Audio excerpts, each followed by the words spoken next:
अखन अपने सब सुन रहल छी 3D स्टूडियो के माध्यम से सिंगर संतोष सावरिया जी के।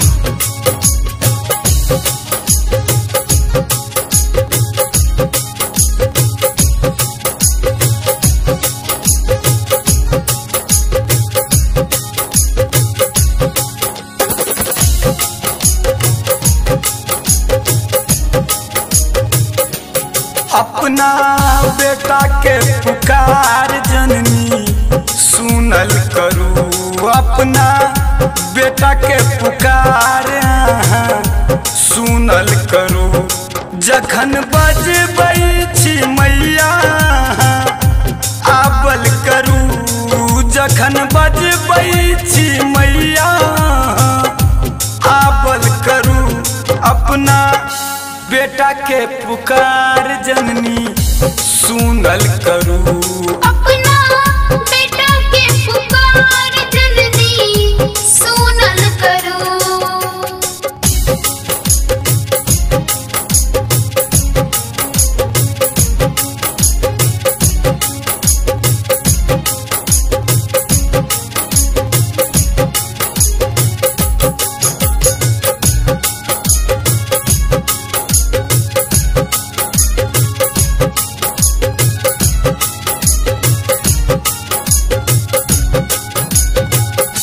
सिंह पे सवार भके शेरावाली आबू, मूसक सवारी केने गणपति लाबू।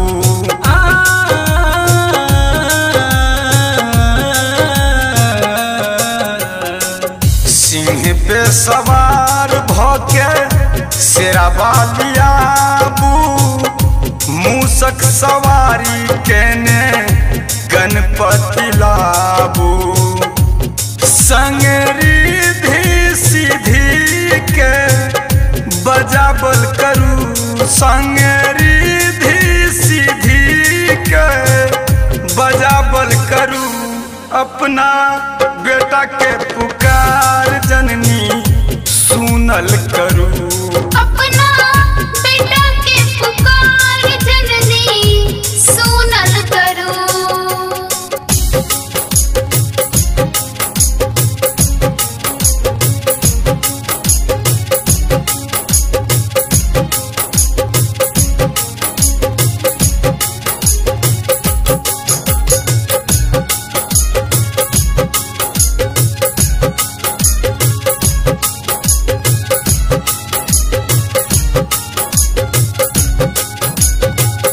हंस पे सवार भोके हंस वाली आबू, ब्रह्मा जी के संग नारद बजाबू।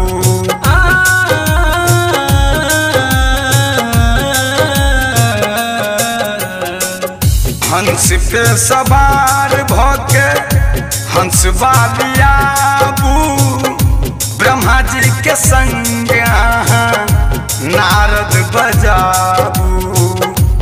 संग लक्ष्मी मैया के बजाबल करू, संग लक्ष्मी मैया के बजाबल करू। अपना बेटा के पुकार जननी सुनल करू, अपना बेटा के पुकार जननी सुनल करू।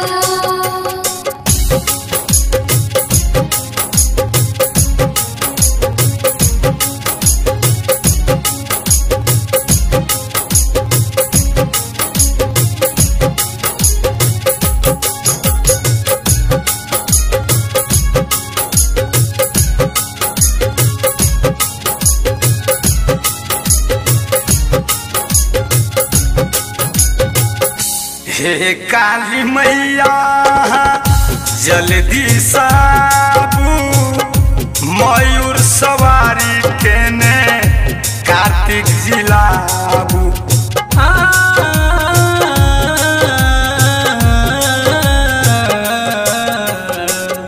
हे काली मैया जल्दी साबू, मयूर सवारी केने कार्तिक